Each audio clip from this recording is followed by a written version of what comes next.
नमस्कार, बहुत बहुत स्वागत आपका अनादि टीवी पर। मैं हूं आपके साथ परल। आज बात करेंगे मोदी का प्रहार, विपक्ष का वार। देश में 5 चरण में चुनाव हो चुके हैं। यूपी में भी 6वें 7वें चरण का मतदान अभी बाकी है, यानी 2 फेजेस बाकी हैं। लेकिन हर इलेक्शन फेज के बाद बीजेपी एक तरफ तो 400 सीटें जीतने का दावा कर रही है, दूसरी तरफ हिंदुत्व, आरक्षण जैसे मुद्दे भी उठा रही है। बस्ती और श्रावस्ती में चुनावी सभाओं के दौरान एक बार फिर प्रधानमंत्री नरेंद्र मोदी और योगी आदित्यनाथ ने हुंकार भरी और 4 जून को यूपी की 80 सीटों पर जीत दर्ज करने का दावा किया। योगी ने कहा कि जब 400 सीट की बात होती है तो कांग्रेस और सपा को चक्कर आने लगता है, क्योंकि ये दोनों पार्टी 400 सीट पर चुनाव नहीं लड़ रही हैं। सीएम ने कहा कि चाहे जितना जोर लगा लो, आएंगे तो मोदी ही। वहीं प्रधानमंत्री नरेंद्र मोदी ने कहा कि बस्ती में उमड़ा ये जन सैलाब साफ बता रहा है, इस चुनाव में भारत के भविष्य की त्रिवेणी किधर बहेगी। यहां उन्होंने एक बार फिर राम मंदिर का जिक्र किया। वहीं मोदी ने यह भी कहा कि भारत आज दुनिया की 5वीं सबसे बड़ी अर्थव्यवस्था बन चुका है। आज भारत का कद बढ़ा है, सम्मान बढ़ा है। एक बार फिर पाकिस्तान और एटम बम का जिक्र करते हुए पीएम ने कहा, पाकिस्तान तो पस्त पड़ गया, लेकिन उसके हमदर्द सपा कांग्रेस वाले अब भारत को डराने में जुटे हैं। ये लोग कहते हैं पाकिस्तान से डरो, उसके पास एटम बम है। इधर पीएम के आरोपों पर विपक्ष भी लगातार बीजेपी पर हमलावर है। विपक्ष का कहना है कि इस बार भाजपा 120 सीट भी क्रॉस नहीं कर पाएगी। अखिलेश, राहुल और केजरीवाल भी लगातार पीएम और सीएम को मंच से घेरते हुए नजर आ रहे हैं, लेकिन बीजेपी 400 पार के दावे करते हुए दिखाई दे रही है। बीजेपी को भरोसा है कि जनता उनके साथ है। ऐसे में देखने वाली बात यह होगी कि इस बार किसकी सरकार बनेगी। आरोप प्रत्यारोपों के बीच जनता किन मुद्दों पर वोट करेगी, और साथ ही ये भी कि चुनाव से पहले भाषणों में कही जाने वाली ये बातें इनमें कितना दम है। आज इसी पर हम चर्चा करने की कोशिश करेंगे, लेकिन कुछ प्रतिक्रियाएं वो आपको सुनवा देते हैं। के भाषण और भाषण में उनकी बातें आपने सुन ली होंगी। 4 चरण के बाद ही उनके भाषण की भाषा बदल गई। वही पुरानी कहानी सुना रहे हैं, वही घिसे पिटे डायलॉग सुना रहे हैं। ये इस बार जनता इनको सुनने के लिए तैयार नहीं है। लेकिन मोदी जी जो इतने झूठ बोल रहे हैं, क्यों बोल रहे हैं मुझे समझ में नहीं आया। क्योंकि उनकी सरकार आने वाली नहीं है, उतना नंबर उनको नहीं मिल रहा है, इसीलिए हर जगह टीका टिप्पणी करते वो फिर रहे हैं और कोई डेवलपमेंट की बात कर रहे नहीं। तो इसीलिए हम चाहते हैं कि आपके माध्यम से इस बार गठबंधन को भारी बहुमत देके देश में प्रॉस्पेरिटी लाई है, देश में शांति लाई है और देश में एकता की भावना रख के लोगों को आगे बढ़ने का मौका दीजिए। आज हम कह सकते हैं कि 5 चरणों में सभी सीटों पर भारतीय जनता पार्टी एक तरफा जीत हासिल कर रही है। शेष 2 चरणों में जो 25 और 1 तारीख को है, इन 2 चरणों में भी भारतीय जनता पार्टी सभी सीटें प्रचंड बहुमत के साथ जीतेगी। विपक्षी गठबंधन पूरी तरह से डिरेल्ड है, उनका कोई स्टैंड नहीं है, कोई नीति नहीं है, कोई एजेंडा नहीं है। कांग्रेस पार्टी सहित सभी पार्टियां भ्रष्टाचार के दलदल में डूबे हुए लोगों का समूह है। समाजवादी पार्टी के प्रदेश के लोग आज भी इनकी गुंडई, अराजकता, माफियागिरी को लोग भूले नहीं है। मिलियन मेहमानों से जो हमारे साथ चर्चा में शामिल हो रहे हैं, आगे उनसे और भी बात करेंगे। प्रशांत राठौर जी हमारे साथ जुड़े हुए हैं भारतीय जनता पार्टी से, हेमंत मिश्रा जी कांग्रेस से जुड़े हुए हैं, अशोक कुमार तिवारी जी सपा से हमारे साथ जुड़े हुए हैं, सुजीत सिंह जी वरिष्ठ पत्रकार हैं हमारे साथ जुड़े हुए हैं। आप सभी का बहुत स्वागत करती हूँ। पूर्वांचल 2 चरण 27 सीटें और इन पर भी समीकरण अलग हैं, लेकिन बयानों को देखिए तो जुबानी बाण वाक्यों धुआं पड़ा है और एक दूसरे पर ऐसे तीर छोड़े जा रहे हैं कि वाकई ऐसा लग रहा है कि यही है असल जंग दूसरे, तीसरे, 5वें, 6ठे, 7वें चरण की, है जो 2 चरण और बचे हुए हैं। सुजीत जी, जो बयान दिए गए जिसमें प्रधानमंत्री नरेंद्र मोदी, योगी आदित्यनाथ ने अपनी बात रखी, 400 पर वही है, लेकिन फिर पाकिस्तान का जिक्र हुआ, एटम बम का जिक्र हुआ, आरक्षण का जिक्र हुआ, और उसके बाद यहाँ से विपक्षी नेता भी ये कहते हुए नजर आ रहे हैं कि 120 नहीं आ रही है। और उसके अलावा दोबारा से हमने देखा, आपने भी सुना, उप मुख्यमंत्री ये कहते हुए नजर आए कि किस तरीके से अगर सपा को याद करते हैं लोग तो उनके शासनकाल में क्या कुछ हुआ, अपराध से लेकर तमाम चीजों का जिक्र वो करते हुए नजर आए। सुजीत जी। पारुल जी, कानून व्यवस्था सर्वोपरि है उत्तर प्रदेश में, इसमें कोई 2 राय नहीं है और कानून व्यवस्था को लेकर के किसी के मन में कोई संशय नहीं है। योगी आदित्यनाथ की इस व्यवस्था पर सबको विश्वास है और सभी विश्वास की परिधि में अपने को पाते हैं। पाकिस्तान और अन्य देशों का जो मामला है या जब पाकिस्तान से लेकर के धार्मिक जो भावनाएं हैं, तो आरोप प्रत्यारोप दोनों तरफ से हो रहे हैं। ऐसा नहीं है कि ये केवल कह रहे हैं वो नहीं कह रहे हैं। भारतीय जनता पार्टी अगर यथार्थ बता रही है तो वो भी कुछ ना कुछ उस विषय पर बोल ही रहे हैं, और उनके वोट का जो दायरा है वो केवल 15 और 17% के आसपास के लोगों का ही है, जिस पर उनका मूल प्रहार है। उनके पास में आजमगढ़, घोसी और गाजीपुर पर उनका मुख्य ध्यान है। इसके अलावा बहुत कुछ गैर एनडीए को वहां मिलता हुआ नहीं दिख रहा। इन सीटों पर जो संघर्ष है वो दोनों पार्टियों के बीच में संघर्ष है, और दोनों लोग इन्हीं सीटों पर अपनी अपनी बाजीगरी बढ़ाने का प्रयास कर रहे हैं। यानी मूल अगर हम बात करें तो जो बयानबाजियां हैं उसके तर जो खास तौर पर गढ़ हैं, या फिर यूं कहें कि वो सीटें, एक तो आजमगढ़ जैसे सपा कुल मिलाकर बचाना चाहती है, लेकिन वहां पर भी अब समीकरण बदल गए हैं क्योंकि राजभर इधर आ गए, और दूसरी ओर ये बयानबाजियां कितना असर डालेंगी चुनाव पर। 2 चरण बचे हुए हैं। हमारे साथ बाकी मेहमान जुड़े हैं, उनकी तरफ हम रुख कर लेते हैं। हमारे साथ अशोक जी जुड़े हुए हैं, हेमंत जी हमारे साथ कांग्रेस से जुड़े हुए हैं। अशोक जी पहले आप ही के पास आ रही हूँ। अशोक जी, हमने अखिलेश जी को सुना जहां वो कहते हैं एक थी बीजेपी, 4 जून के बाद कहेंगे सभी, और फिर अभी वो कहते हुए नजर आ रहे हैं कि आप 5 चरण बीत जाने दीजिए, दूसरे तीसरे चरण के बाद ही बीजेपी के बयान बदल गए। उधर बीजेपी 400 पार कह रही है, 80 का नारा आप लोग आज से लगाने लगे हैं। ये 80 नंबर की वो भी कह रहे हैं 80, आप भी कह रहे हैं 80। जी बिल्कुल। देखिए 10 साल का शासन जनता ने देखा है, जनता उनसे संतुष्ट भाजपा से, ये सभी जानते हैं लगभग, और मीडिया हाउसेस भी जानने लगे हैं कि जनता इनके साथ जा नहीं रही है। जनता फिर कहाँ जा रही है? जनता इंडिया गठबंधन के साथ जा रही है, जाहिर है। और इंडिया गठबंधन के साथ जनता जोर शोर से है, क्योंकि किसान, नौजवान, और ये बहुत चर्चा हो चुकी है, किसानों की चर्चा हो चुकी है, दोनों चर्चा हो चुकी है। नौजवान किसान आधी आबादी भी है, सारे लोग जो महंगाई से त्रस्त है वो लोग हैं। तो ऐसे सूरत हालात में जब जनता नामबंद है, जनता बदलाव चाहती है, जनता परिवर्तन चाहती है, जनता इनसे निजात चाहती है, जनता अपना अमन चैन चाहती है, सद्भावना चाहती है देश के अंदर, और देश के अंदर जो है चाहती है कि जो है फिर से रोजी रोटी मिले, रोजगार मिले, और हमें खुशियां मिले, हमारा जीवन अच्छा हो। तो ऐसे हालत में 80 में से कम 80 सीटें जीतेंगे, या बहुत अधिक एक सीट पा जाएंगे, 79 जीतेंगे। 79 सीटें तो हम जीत ही रहे हैं, इसमें कोई दो राय नहीं है। पूरे देश में लहर, इंडिया गठबंधन की लहर। 400 सीटें चुनते हैं तो 400 सीटों की बात आप लोग सुनते हैं तो चकरा जाते हैं, क्योंकि 400 पर तो लड़ ही नहीं रहे। चकरा कराने जाने का मतलब, इंडिया गठबंधन है, जहाँ हम नहीं लड़ रहे हैं वहाँ और पार्टियां लड़ रही है। चुनाव सारे चीजों को नहीं रहा है, और 400 सीटों में इनके टोटे पड़ जाएंगे। 140 सीट पाना मुश्किल है, तरस जाएगी भाजपा 140 सीट पाने। इन तमाम मुद्दों के साथ सर, पिछली बार 2019 का जब चुनाव देखा था, जब बीएसपी आपके साथ थी, 2014 में भी बहुत ज्यादा ऐसा कुछ अंतर नहीं था, लेकिन अगर 2019 की हम बात करें तो 2019 में बीएसपी आपके साथ थी, और यहाँ इस पूर्वांचल की जब हम बात करें 27 सीटों की, तो यहाँ से करीब 6 सीटें निकालने में बीएसपी कामयाब रही थी, और यहीं अब बीएसपी आपके साथ है नहीं सर। तो आपको लगता है कि जो आप बातें कर रहे हैं वो धरातल पर खरी उतर रही है? बीएसपी का होना ना होना कोई मायने इसलिए नहीं रखता क्योंकि बीएसपी लड़ाई नहीं। और जहां तक हमारा सवाल है, हमारा आधार बढ़ा, बीएसपी का वोटर भी हमसे जुड़ा, और हमारी ताकत बढ़ी है, हमारी ताकत कई गुना बढ़ गई है। ये 19 का चुनाव नहीं है। मैं नहीं, राजभर चले गए आपके पास से, बाकी निशान हैं वो भी बीजेपी के साथ हैं, कई ऐसे क्षेत्रीय दल वो भी बीजेपी के साथ जुड़े हुए हैं, बीएसपी भी आपके साथ नहीं है। कई बार जब बेमेल गठबंधन करते हैं नेता लोग, तो उन नेताओं से उनका जनाधार छिन जाता है।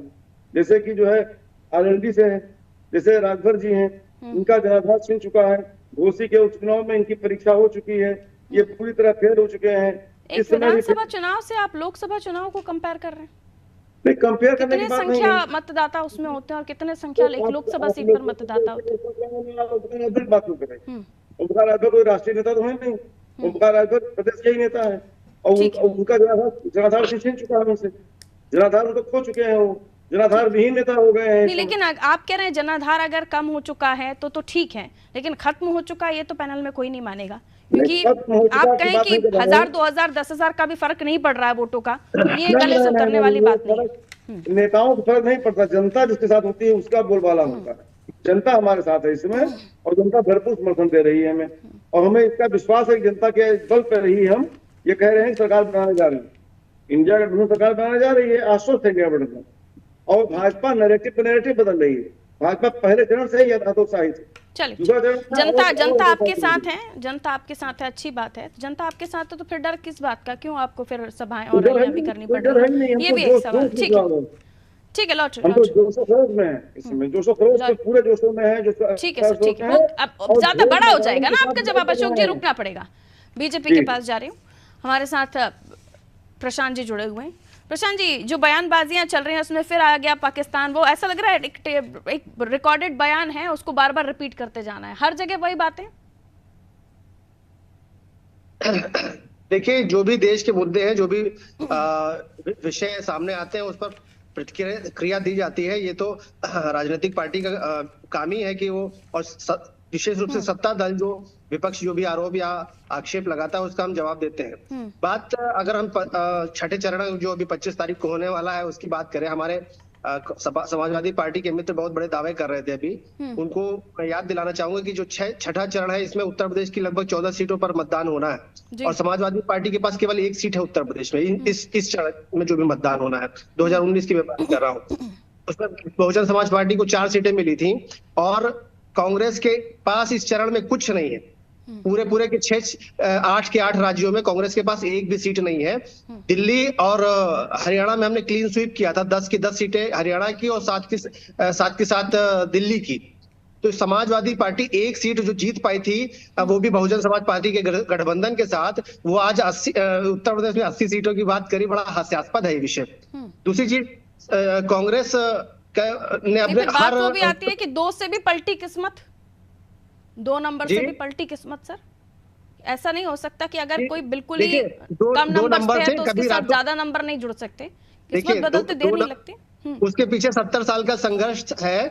2 से 80 पहुंचने में सिर्फ एक चुनाव का समय नहीं लगा, उसके पीछे बहुत लंबी यात्रा है। और समाजवादी पार्टी ने भारतीय जनता पार्टी और जनसंघ ने जिस प्रकार का संघर्ष किया, समाजवादी पार्टी के नेता तो कभी एसी से बाहर नहीं निकलते। ओम प्रकाश राजभर इसी आरोप को लगाकर समाजवादी पार्टी से अलग हुए थे कि इनके नेता, समाजवादी पार्टी के नेता जो मुखिया है, वो कभी एसी से निकलना ही नहीं चाहते हैं। तो वो भारतीय जनता पार्टी से कभी कंपेयर नहीं कर सकते, उसके संघर्ष से कभी कंपेयर नहीं कर सकते हैं। दूसरी चीज मैं कहना चाह रहा था कि जो कांग्रेस जिन मुद्दों को लेकर जाना चाह रही है जनता के बीच में, जनता उसमें भरोसा नहीं कर रही है। उसका कारण ये है कि इन्होंने 2014 में, 2009 में, 2019 में जो भी अपने मैनिफेस्टो में वायदे किए थे, 2019 में, 2004 में, उनमें कुछ भी सच्चाई नहीं थी। इन्होंने तेलंगाना में इनकी सरकार बनी, इन्होंने बोला हर महीने महिला को हम 15,000 रुपए देंगे, नहीं दिया। इन्होंने कर्ज माफी की बात तेलंगाना में की थी, वो नहीं की। हिमाचल में रोजगार 5 लाख रोजगार की बात की थी, वो नहीं की। और उनके मुख्यमंत्री ने प्रेस कॉन्फ्रेंस करके कहा कि नहीं, ये तो संभव ही नहीं है, हिमाचल प्रदेश में हमारी 45 लाख तो आबादी है। सुप्रीम कोर्ट अभी एक मोदी जी की बहुत ही बहुचर्चित योजना है 80 करोड़ लोगों को जो है राशन देने की, उसको अभी गठबंधन ने कहा कि हम उस 5 किलो राशन को 10 किलो कर देंगे। लेकिन जनता इस पर भरोसा करने वाली नहीं है, क्योंकि यही खड़गे जी जो प्रेस कॉन्फ्रेंस कर रहे थे, ये जब 2014 के पहले सरकार में मंत्री थे, यूपीए सरकार में, तो सुप्रीम कोर्ट ने एक आदेश किया था कि जो एफसीआई के गोदामों में राशन सड़ रहा है, अनाज सड़ रहा है, इसको आप क्यों नहीं बांट देते हैं। तो इन्होंने बड़ी तल्ख टिप्पणी की थी सुप्रीम कोर्ट के खिलाफ कि इसको कोर्ट को, न्यायालय कौन होता है हमें ये सिखाने वाला कि हम राशन कहाँ बांटे कहाँ नहीं बांटे। और आज ये वो जो राशन सड़ रहा था उसको नहीं बांट रहे थे। आज मोदी जी की योजना को सराहने के बजाय ये, पहले तो इन्होंने कहा कि वो योजना बेकार है, गरीबों को भीख देना है, आज उसको कह रहे हैं कि 10 किलो राशन देंगे। तो ये इनका कोई भी वायदा जनता स्वीकार करने वाली नहीं है, क्योंकि उसको मालूम है कि ये झूठे वायदों के अलावा कुछ नहीं करते। ठीक है, लौट रही हूँ अब आपके पास सर। हेमंत जी हमारे साथ जुड़े हुए हैं। हेमंत जी, कांग्रेस के लिए भी और खड़गे साहब के लिए भी उन्होंने अपनी बात रखी राशन योजना को लेकर, और फिर एक बार 400 की बात बीजेपी दोहरा रही है, और आप लोग कह रहे हैं कि 80 तो हम यूपी में जीत ही रहे हैं। और ऐसा नहीं है कि इन सीटों पर टफ फाइट नहीं है, ये सीट इनमें से तो कांग्रेस के पास थी भी नहीं, एक भी सीट नहीं थी, एक तो फिर भी सपा के पास थी। आपको लगता है कि कंपटीशन तो है और इसे समझना जरूरी है, और जमीनी मुद्दों पर बात करने की आवश्यकता है, ना कि आरक्षण, संविधान, इन सब थोड़ा जनता के बीच भी उनके मुद्दों पर भी बात होनी चाहिए सर। देखिए साहब, भगवान इनके जब मोदी जी के अनुयायी बन जाए उनके भक्त बन जाएं, तो फिर कुछ कहना बेईमानी हो जाता है, कुछ रह नहीं। भगवान जगन्नाथ जी के लिए आपके बयान, संबित पात्रा जी का, ये बड़बोलापन, ये अहंकार है। ये इस अहंकार के अंतर्गत ही ये लोग बोल रहे हैं। धरातल पर वास्तविकता में जनता परेशान है। जनता आज जो 400 रुपए का सिलेंडर था, आज वो 950 रुपए का ले रही है। वो भी चुनाव में उन्होंने 150 कम कर दिया अभी देख करके, वरना 1150 रुपए का सिलेंडर दिया। उज्ज्वला योजना की हवा निकाल दी इन लोगों ने। इन लोगों ने तो जनता को जिस तरीके से धोखा दे सकते थे उस तरीके से इन 10 सालों के अंदर धोखा दिया है। उसी की जनता इनको जवाब दे रही है। आज मजदूर अपनी मजदूरी के लिए तरस रहा है। आप 5 किलो राशन देने की बात कर रहे हैं, 5 किलो राशन आप दे रहे हैं। ये जो देन है ये भी कांग्रेस सरकार के बनाए हुए कानून की देन है जो आज आप उनको दे रहे हैं। ये सत्यता को स्वीकार करिए। आज युवा बेरोजगार है। आपने 2 करोड़ रोजगार देने की बात करी थी, 20 करोड़ रोजगार कहां हैं? केंद्र सरकार के पद खाली पड़े हैं और जैसे तैसे करके पेपर लीक हो जा रहा है। आप कितना रुपया गवर्नमेंट सरकार के बैठे हुए लोग छात्रों से और युवाओं से, बेरोजगारों से पैदा करेंगे? आपको जवाब तो देना पड़ेगा। और इन चीजों का जवाब आपके पास नहीं है। रमन्ना का जवाब आपके पास नहीं है। हाथरस की बेटी का जवाब आपके पास नहीं है। उन्नाव की बेटी का जवाब आपके पास नहीं है। तो आप क्या करेंगे फिर? जनता के सामने जाएंगे तो वही कम्युनलिज्म फैलाएंगे। बेटी के लिए लड़ने वाले भी तो अब चुनावी समय पर ही दिखाई दे रहे हैं। 10 सेकंड का समय दे दीजिए। सभी को दिया तो मुझे भी दे दीजिए।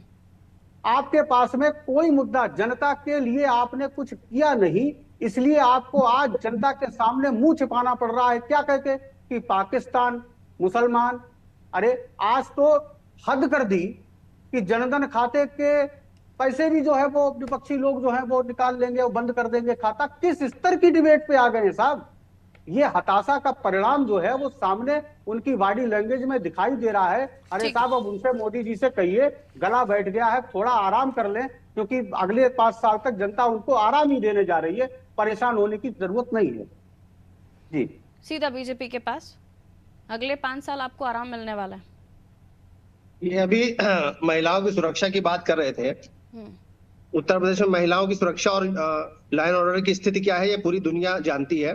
पश्चिम बंगाल की कोर्ट ने भी टिप्पणी की थी पश्चिम बंगाल सरकार के लिए कि अगर आपके पास बुलडोजर नहीं है तो उत्तर प्रदेश सरकार से उधार ले लीजिए। मैं कांग्रेस के हमारे मित्र जो भी टिप्पणी कर रहे थे मैं उनको याद दिलाना चाहूंगी, एक राज्यसभा सांसद को आपके गठबंधन सरकार के मुख्यमंत्री के घर पे जूतों लातों से पेट पे लात मारी जाती है, उनका सचिव पीटता है और कांग्रेस के नेता, कोई चाहे प्रियंका गांधी हो चाहे राहुल गांधी हो, एक शब्द उनके मुंह से नहीं निकलता है। आप लोगों की शर्म कहां चली जाती है? राजनीति के लिए आप इतना नीचे स्तर पर गिर जाएंगे कि आपको एक राज्यसभा सांसद की पिटाई तक पे टिप्पणी करने का मौका नहीं है। क्या मुझे बीच में बोलने की इजाजत है? अगर गलत बयानी करेंगे तो मुझे बीच में बोलना पड़ेगा। क्या किया बताइए? आप गए, आप मणिपुर का मां नहीं बोल पाए। आप मणिपुर का मां नहीं बोल पाए। मोदी अरे मणिपुर छोड़िए, राज्यसभा सांसद को पीटा जा रहा है, आप उसको बचाने के साथ बीच में बोलने का ठीक नहीं है। अगर मामले में आप ठीक है, वापस आइए। मैं सुजीत जी की बात करिएगा। हेमंत जी वापस आऊंगी आपके पास। रुक जाइए, सुजीत जी ठीक है, रुकिए, दोनों रुकिए, जरा रुकिए। हेमंत जी रुकिए। सुजीत जी एक बात बताइए कि कोई भी क्राइम किसी और क्राइम से कंपेयर करिए तो कोई छोटा बड़ा हो जाता है क्या? यहाँ बेटियों की, बच्चियों की अस्मिता की बात हो रही है और एक दूसरे आपका क्राइम कितना कम है और हमारे राज्य में हुआ क्राइम कितना छोटा, ये बताने की अब नौबत आ गई है। राजनीति स्तर पर आ गई है, घर में जाके एक राजनीति स्तर पर आ गई है कि वो कह रहे हैं आप ठीक है, हमारे यहाँ जो हुआ सो हुआ, आप मणिपुर क्यों नहीं गए? ये कुछ सामान्य घटना है। मणिपुर आपके यहाँ राज्यसभा सांसद को पीटा, ये राजनीति, ये आपको लगता है जनता, क्योंकि हम जागरूक जनता की बात करते हैं जो मोबाइल पर सारी दुनिया को देख रही है, उसे नहीं समझ आ रहा होगा ये सब? उसे सिर्फ ये बयानबाजी और ये वादे और ये आरक्षण और पाकिस्तान, राम मंदिर, यही इसी पर ही जनता जाने वाली है? आप क्या समझते हैं? आप तो लोगों के बीच में रहते हैं। जनता किन मुद्दों पर आखिर जाएगी? ये तमाम मुद्दे होंगे या जनता अपनी सुरक्षा की बात करेगी, जनता अपने रोजगार की बात करेगी, महंगाई की बात करेगी, राइट टू फूड जो हमारा अधिकार है उस पर बात करेगी? सुजीत सर जी अनम्यूट कीजिए सर। जी सर, आवाज नहीं आ रही आपकी, प्लीज देख लीजिए।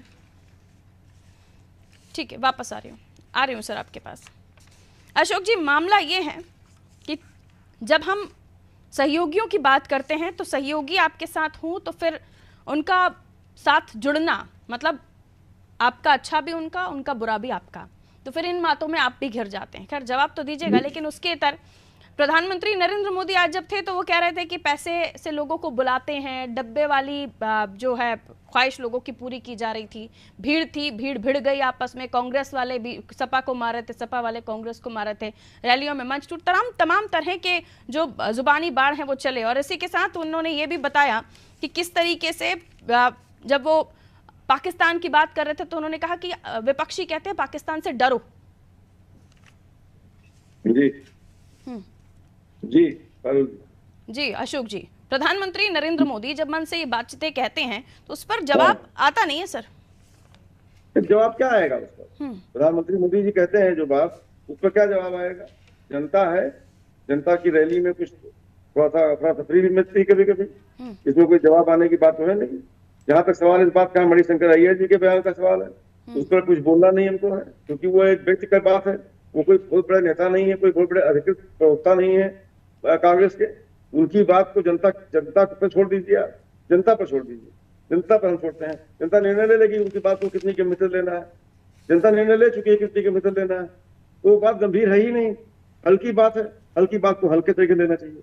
सवाल इस बात का है कि जो मुद्दे हैं, आपके नेता प्रेस कॉन्फ्रेंस में कहते हैं स्वाति मालीवाल के विषय में कि ये छोटा विषय है।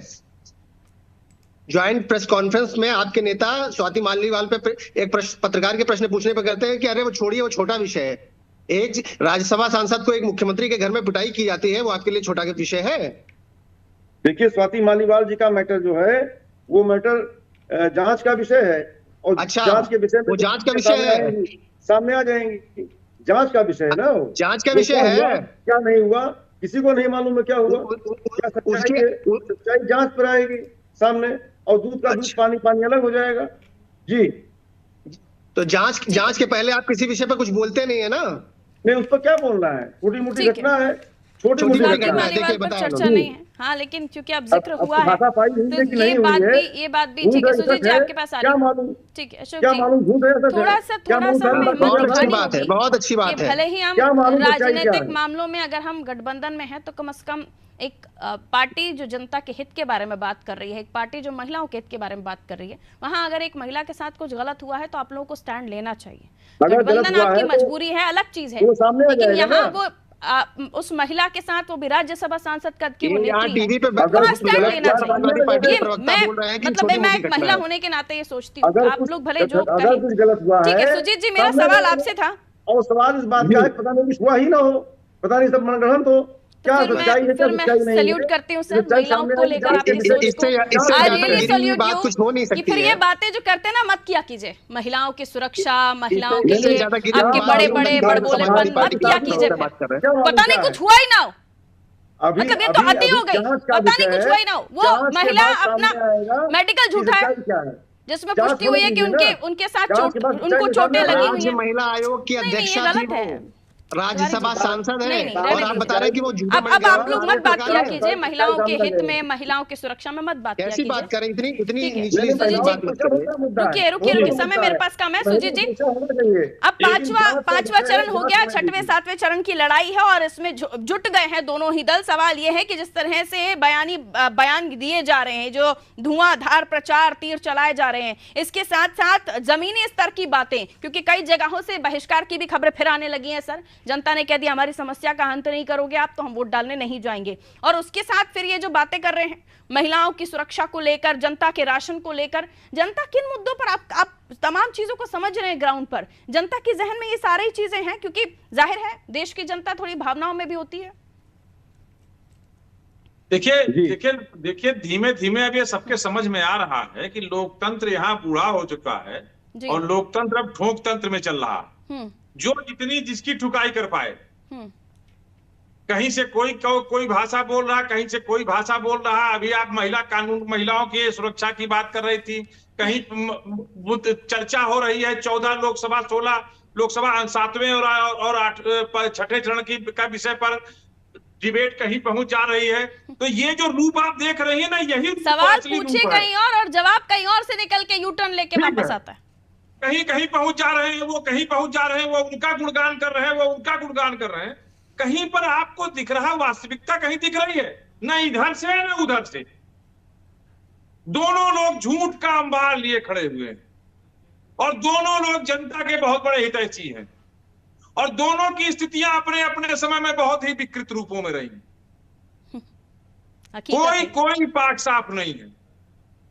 ठीक है सर, समय मेरे पास कम है। हेमंत जी 10 सेकंड में एक टिप्पणी, क्योंकि आपके पास सेकंड राउंड में नहीं आ पाई मैं। 10 सेकंड सर। हेमंत जी। मैं केवल एक बात कहना चाहूंगा, क्या भारतीय जनता पार्टी को भारत की कानून व्यवस्था में विश्वास है या नहीं? मालीवाल जी की घटना वास्तव में अगर है तो दुखद है, लेकिन ब्रजभूषण शरण सिंह को भी उसी तरीके से देखना चाहिए। मणिपुर की घटना ब्रजभूषण सिंह के ऊपर, ब्रजभूषण शरण के ऊपर न्यायालय में ट्रायल चल रहा है, इस तरह की आप बातें नहीं कर सकते। प्रवक्ता मत, ब्रजभूषण शरण सिंह के ऊपर ट्रायल चल रहा है। श्रावस्ती और बस्ती में प्रधानमंत्री नरेंद्र मोदी जो गरजे, उन आरोपों पर क्या जवाब देने के लिए तैयार हैं? शायद आवाज नहीं आ रही है उस मामले में, इसलिए मैंने कहा कि मैं सवाल कुछ और पूछ रही हूं और जवाब किसी और लय में मेरे पास आ रहा है। बहुत बहुत शुक्रिया आप सभी का हमारे साथ जुड़ने के लिए। प्रधानमंत्री नरेंद्र मोदी ने जब श्रावस्ती और बस्ती में बोल रहे थे तो उन्होंने साफ तौर पर कुछ ऐसे पॉइंट्स रखे जिन पर चर्चा करना जरूरी हो जाता है। वो कहते हैं इंडी गठबंधन में कैंसर से बुरी बीमारी है सांप्रदायिकता, जातिवाद, परिवारवाद, जहां आप देखते हैं कि बार बार परिवारवाद को लेकर पॉलिटिक्स होती है और फिर परिवारवाद की परिभाषाएं समझाना शुरू हो जाती हैं। पाकिस्तान की भी एंट्री हो जाती है। 2 चरण बचे हुए हैं, सारे मुद्दे, सारे बात, जुबानी बाण और जितना भी जो कुछ ये राजनीतिक दल बोल सकते हैं वो सब बोल रहे हैं, लेकिन जनता आपको तय करना है। आप वोटर्स हैं, आप सुन रहे हैं अपने नेताओं को, अपने जनप्रतिनिधियों को, और आपको ही विचार करना है कि आपके लिए कौन सही कौन गलत। रखिए अपना ख्याल। नमस्कार।